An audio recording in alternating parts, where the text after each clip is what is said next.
S live હેડલાઇનના પ્રાયોજક છે રાજણી મસાલા ચા, અગરબત્તી અને માચીસ. નમસ્કાર દર્શક મિત્રો, આપ નિહાળી રહ્યા છો એસ લાઈવ ન્યૂઝ બુલેટિન. નજર નાખીએ અત્યાર સુધીના મુખ્ય સમાચારો.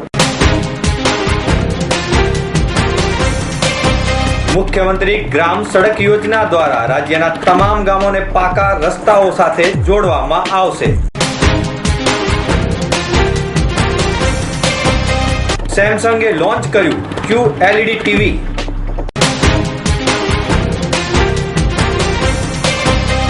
બકુલા બુઆ કા ભૂત સિરિયલના કલાકારો અમદાવાદની મુલાકાતે.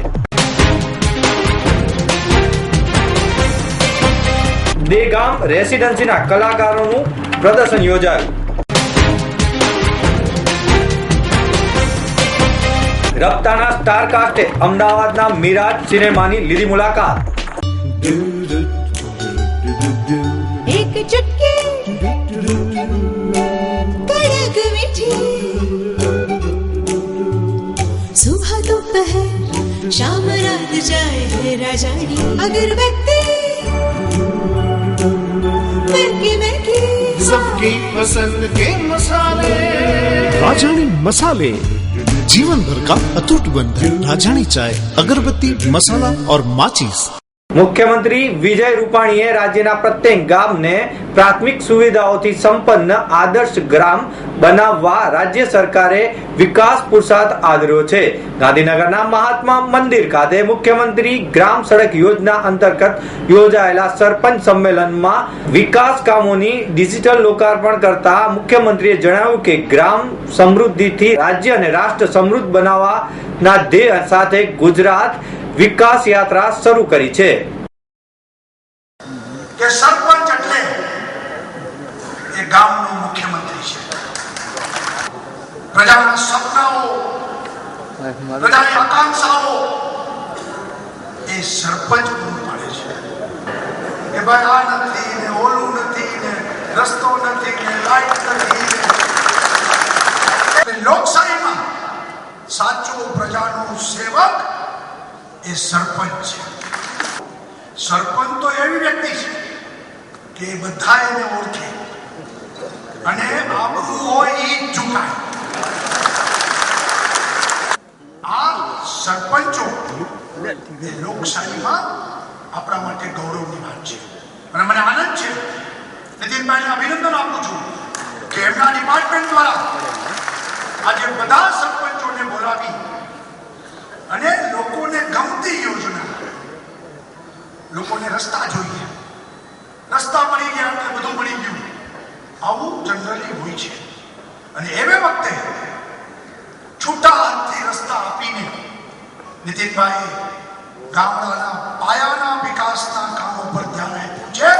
એ માટે લાખ લાખ અભિનંદન. ખેડૂત સમૃદ્ધ તો ગામડું સમૃદ્ધ, અને ગામડું સમૃદ્ધ તો જ ગુજરાત સમૃદ્ધ. આ વાત સરકાર સારી રીતે જાણે છે. આ વખતની વિધાનસભામાં ગૌ માતાની હત્યાને ગુજરાતમાં કરશે અને જન્મથી થશે.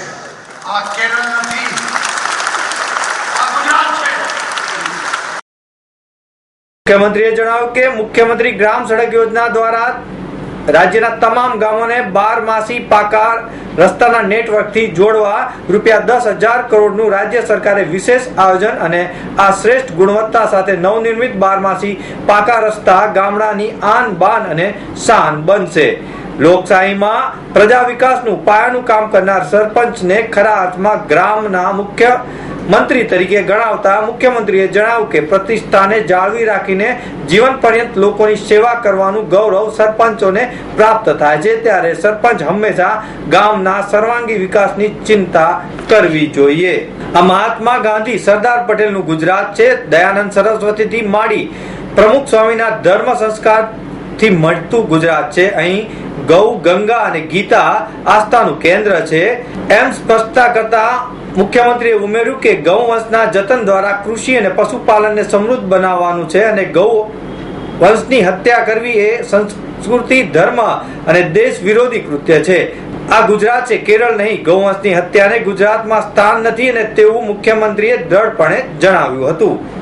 આ પ્રસંગે નાયબ મુખ્યમંત્રીએ જણાવ્યું કે આઝાદીના વર્ષ બાદ પણ ગ્રામ સ્તરે પાકા રસ્તાઓની સુવિધા ઉપલબ્ધ નથી, ત્યારે મુખ્યમંત્રી વિજય રૂપાણીના નેતૃત્વવાળી રાજ્ય સરકારે ગ્રામ તંત્રને વેગવંતુ બનાવવા માટે મુખ્યમંત્રી ગ્રામ સડક યોજના કાર્યાન્વિત કરી છે. આ પ્રસંગે વિધાનસભાના ઉપાધ્યક્ષ શંભુજી ઠાકોર, મંત્રી બાબુભાઈ બોખીરિયા, મંત્રી નિર્મલાબેન વાધવાણી, મંત્રી રોહિતભાઈ પટેલ, મંત્રી શબ્દશરણ તડવી, સંસદીય સચિવ વાસણ આહિર, વિભાવરીબેન દવે, ભરતસિંહ ડાબી, શામજીભાઈ ચૌહાણ, જેઠાભાઈ સોલંકી સહિતના મહાનુભાવો, પદાધિકારીઓ તેમજ ગામના સરપંચો અને સભ્યશ્રીઓ મોટી સંખ્યામાં ઉપસ્થિત રહ્યા હતા. સેમસંગ ઇલેક્ટ્રોનિક્સ ભારતમાં QLED ટીવી અને તેની flagship premium line up launch કરી હતી. તેનું નવું ટીવી ધ ફ્રેમ દર્શાવાયું હતું, જે અત્યંત આધુનિક ટીવી ટેકનોલોજી અને સ્ટાઇલ સાથે હોમ એન્ટરટેનમેન્ટના ભવિષ્યમાં નવેસરથી પરિભાષિત કરે છે. અમદાવાદ ખાતે લોન્ચ થયેલ આ સેમસંગ QLED ટીવીનું નામ ટીવી ઓફ ધ લાઇટ અપાયું છે, જે મહત્તમ બ્રાઇટનેસ લેવલ અને આકર્ષક વિઝ્યુલાઇઝેશનનો અનુભવ પ્રદાન કરે છે.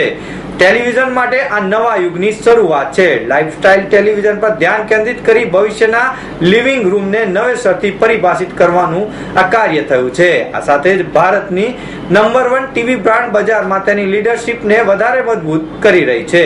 QLED ટીવી વિશ્વમાં 4 પ્રથમ નવીનતમ ધરાવે છે. તેમાં 100% કલર વોલ્યુમ, તમામ વિગતો બહાર લાવવા માટે HD 2000 ફંક્શન તેમજ ઇનવિઝિબલ કનેક્શન દ્વારા લિવિંગ રૂમને વ્યવસ્થિત જાળવી રાખશે. વન રિમોટ કંટ્રોલ શ્રેષ્ઠ અનુભવનું પ્રદાન કરે છે. સેમસંગ ઇન્ડિયા કન્ઝ્યુમર ઇલેક્ટ્રોનિક્સ બિઝનેસના વાઇસ પ્રેસિડેન્ટ સંજીવ બુટાણીએ આ પ્રસંગે જણાવ્યું કે સેમસંગની ક્વોન્ટમ ડોટ ટેકનોલોજી દ્વારા powered QLED TV to life image પ્રદાન કરે છે, જે અન્ય કોઈ ટેલિવિઝન પ્રદાન ન કરી શકે. તે માટે ટેલિવિઝન વિશે નવેસરથી વિચારવા તમારા ઘરમાં નવા ભાગોમાં કળા અને મનોરંજન લાવવા સક્ષમ બનશે. લેટેસ્ટ QLED ટીવી ઉપભોક્તાઓની પસંદગીને ધ્યાનમાં રાખીને ડિઝાઇન કરવામાં આવ્યું છે. ન્યૂ પિક્ચર્સ, ન્યૂ સ્ટાઇલ અને Q સ્માર્ટ તરીકે જાણીતું સોલ્યુશન મારફતે 3 મુખ્ય બાબતો પર ધ્યાન કેન્દ્રિત કરી છે. QLED TV Q9, Q8, Q7 એમ 3 સિરીઝમાં લોન્ચ કરાયું છે, જે 55 ઇંચ, 65 ઇંચ અને 75 ઇંચ તેમજ 88 ઇંચ નો સમાવેશ થાય છે, જે મે 2017 સુધીમાં ઉપલબ્ધ થશે. QLED ટીવીની કિંમત ભારતમાં 3,14,900 થી 24,99,900 રાખવામાં આવી છે. NTV પર આગામી મહિને રિલીઝ થનાર અલગ પ્રકારના શો બકુલા બુઆ કા ભૂત ના કલાકારો સરિતા જોશી, અપરા મહેતા તેમજ પ્રોડ્યુસર JD મજેઠિયા અમદાવાદની મુલાકાતે આવ્યા હતા. અનેક થિયેટરો અને ફિલ્મો તેમજ સિરિયલોમાં કામ કરી ચૂકેલા સરિતા જોશીએ જણાવ્યું કે ગુજરાતી ફિલ્મો સારી બનશે તો હું જરૂર કામ કરીશ. હું સરિતા જોશી NTV માટે બકોલા બુઆ કા ભૂત માટે તમારી સાથે વાતચીત કરવા આવી છું. મારી ઈચ્છા છે કે તમે મારી આ સિરિયલ જુઓ, NTVમાં આવશે ત્યારે, અને મને ખાતરી પણ છે તમે જોશો. બકુલા ગુજરાત પોરબંદરની બાજુમાં રાણાવાવ ગામ છે, ત્યાંની આ બકુલા છે. ત્યાં એની ઉછેર થયો છે, એની ડેરી હતી. એ પછી હવે જે વડવાઓએ જે કર્યું હોય એ થોડું તમે સિરિયલ જોશો તો મજા આવશે. પણ અત્યારે વર્ચસ્વ ધરાવી રહી છે, હસતા હસતા બધું. અને સાહેબ, આ વખતે આ સિરિયલમાં આ કેરેક્ટર સાથે ભગવાનનો નાતો છે.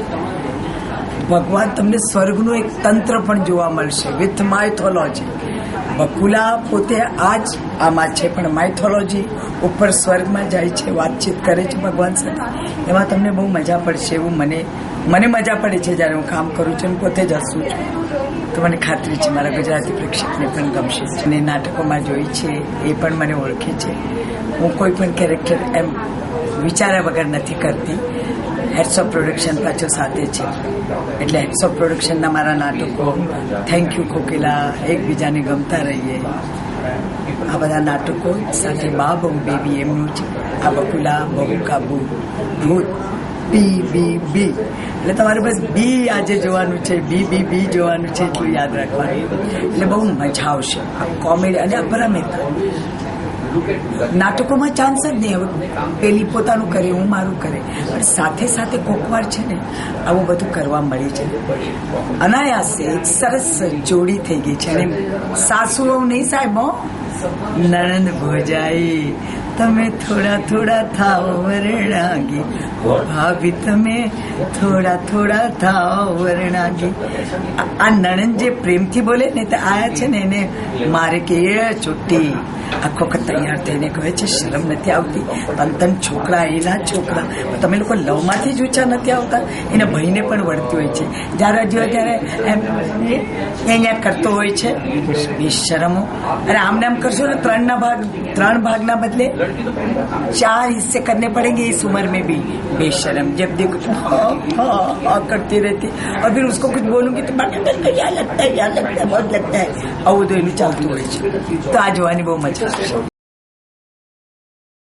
એક પ્રશ્નના જવાબમાં સરિતા જોશીએ જણાવ્યું કે શાસ્ત્રમાં પણ ભૂતનો ઉલ્લેખ કરાયો છે. ઈશ્વરમાં પણ હું માનું છું, તેવી જ રીતે શાસ્ત્રોમાં પણ હું માનું છું. જ્યારે અપરા મહેતાએ વાતચીતમાં જણાવ્યું કે પ્રથમવાર આ પ્રકારના કોમેડી ડ્રામા ટીવી સિરિયલ પર આવી રહ્યો છે જે લોકોનું મનોરંજન કરશે. જ્યારે જેડી મજેઠિયાએ જણાવ્યું કે આ એક અદ્ભુત શો છે જે દર્શકોને જકડી રાખશે. દેગામ રેસિડેન્સી ખાતે ચિત્રકારો અને સ્કલ્પચર કલાકારોનો એક સેમિનાર યોજવામાં આવ્યો હતો. 11 કરતા વધારે કલાકારોએ જેમાં ભાગ લીધો હતો અને જેમાં કલાકારોએ ચિત્રો તેમજ સ્કલ્પચરનું નિર્માણ કર્યું હતું. હવે એવું છે કે આજે અહીંયા કામ ડિસ્પ્લે કરેલા છે એ બધા જ આપણે દેગામ રેસિડેન્સીમાં માર્ચ મહિનામાં ક્રિએટ કરેલા છે. આમાં આપણે ઓલ ઇન્ડિયાથી 18 આર્ટિસ્ટ બોલાવેલા, 9 સ્કલ્પચર આર્ટિસ્ટ અને 9 પેઇન્ટિંગ આર્ટિસ્ટ. આપણી પાસે 430 જેટલી એપ્લિકેશન આવી હતી, એમાંથી 18 આર્ટિસ્ટને આપણે સિલેક્ટ કર્યા હતા. 10 દિવસ એ આર્ટિસ્ટ આપણે ત્યાં રોકાયા દેગામ રેસિડેન્સીમાં, કામ કર્યું ને સાથે સાથે બહુ એન્જોય બી કર્યું. ખાસ કરીને હોળીના દિવસોમાં વી રિયલી એન્જોયડ. એન્ડ આ જે કામ ત્યાં દેગામ રેસિડેન્સીમાં થયું, આજે અહીંયા ડિસ્પ્લે કરેલું છે. આ એક્ઝિબિશન 4 તારીખ સુધી ચાલશે. આ એક્ઝિબિશન પછી સેમ વર્ક્સ બોમ્બેમાં આવતા મહિનામાં આપણે પાછું એક્ઝિબિશન કરવાનું છે. એમાં જે કાંઈ બી સેલ થાય એનું 50% આર્ટિસ્ટ પાસે જાય અને 50% આપણે NGO પાસે રહેશે. Thank you. I hope you enjoy. Sculpture artist છું હું પોતે અલય મિસ્ત્રી. આ મેં એમને નેચર ઉપર બનાવ્યું છે. આજકાલના જે લીમડા અને બધા આપણે ઝાડ ને બધું પાન જોઈએ છે બહુ ઓછા અવાજ આવતા હોય છે પોપટોના. બર્ડ્સ ઉપર વધારે મેં સેવ બર્ડ્સ કરીને બનાવ્યું છે. આ જે લાકડું જે મેં વાપર્યું છે ચીકુનું છે કે દેગામ રેસિડેન્સીમાં ચીકુવાળી જ છે બધી. હવે એના કહેવા પ્રમાણે ચીકુનું લાકડું વાપરેલું છે. મારું નામ ફુલજી વાઘેલા છે અને ICIC ઇન્ટરનેશનલ ક્રિએટિવ આર્ટ સેન્ટરનો જે કેમ્પ થયો માર્ચ 2017ની અંદર દેગામની અંદર, દેગામ રેસિડેન્સીના નામે, એમાં હું ગયો હતો અને બહુ સારો અનુભવ થયો. અને ત્યાં કરેલું કામ છે. હવે આ મારા પેઇન્ટિંગની અંદર જે મેં મારી ફિલિંગ્સ જે બતાવી છે, બેઝિકલી મારા મધર ને ફાધર ગામડામાં છે અને જ્યારે અમદાવાદ શહેરમાં આવ્યા અને ગામડાના શહેરની અંદર એમણે જે ફીલ કર્યું અને જે વસ્તુ મારામાં આવી કે એક શહેરમાં આવ્યા પછી માણસ નેચર સાથે સંકળાતો એક સોલિડ ક્યુબમાં બંધાઈ જાય છે, એક ફોર્મમાં. એ વસ્તુ મેં અહીંયા પ્રેઝન્ટ કરવાની કોશિશ કરી છે. हाय, मेरा नाम आदर्श बाजी फ्रॉम बड़ौदा से आया था. मैं फ्रीलांसिंग आर्टिस्ट. ICIC आर्ट के बारे में मुझे बहुत सुना था. बाद में मुझे मेरे दोस्त लोग ने बोला था इसका अप्लाई करने के लिए. अप्लाई किया, सिलेक्शन हो गया, ओपन सिलेक्शन. और बहुत लोग के अप्लाई किया इधर. कम से कम 300-400 लोग में अप्लाई करने, 10 लोग को एक्सेप्ट किया. मेरा इंटरेस्ट पूरा एनिमल्स के ऊपर मैं काम करता हूँ.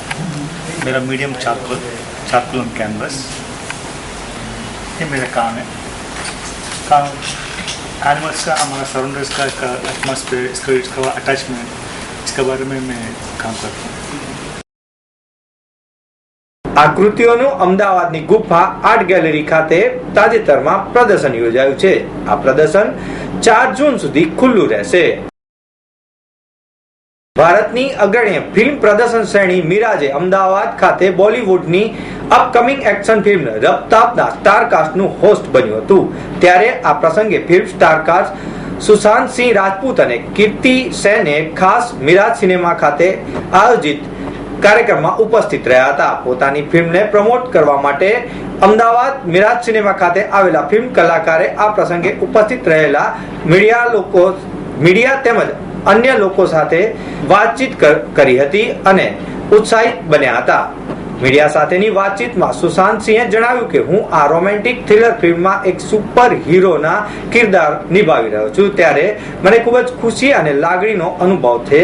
તે ઉપરાંત ફિલ્મની એક્ટ્રેસ કીર્તિ સેને પણ આ પ્રસંગે મીડિયા સાથે ખુલ્લા મને વાતચીત કરતા જણાવ્યું હતું કે આ રોમાન્ટિક થ્રિલર ફિલ્મ છે જે દર્શકોને જોવી ગમશે. આ પ્રસંગે મિરાજ સિનેમાના મેનેજિંગ ડાયરેક્ટર અમિત શર્માએ જણાવ્યું, અમારો હંમેશા પ્રયાસ રહ્યો છે કે અમદાવાદીઓને મનોરંજનની સાથે નવા અનુભવો કરાવવાનો. તેમાં આ એક અનુભવ છે જે અનુભવ કરાવતા અમે આનંદની લાગણી અનુભવીએ છીએ. મિરાજ સિનેમાના વાઇસ પ્રેસિડેન્ટ ભુવનેશ મંડિત્તરાએ જણાવ્યું કે અમદાવાદ ખાતે અમારા લોકપ્રિય થિયેટર મિરાજ સિનેમા ખાતે રાફતાબનો એક ખાસ કાર્યક્રમ યોજી અમે ખુશીની લાગણી અનુભવી રહ્યા છીએ. તો મિત્રો, આ હતા અત્યાર સુધીના મુખ્ય સમાચારની ખાસ ગતિવિધિ માટે આપ નિહાળતા રહો S Live ન્યૂઝ બુલેટિન. નમસ્કાર.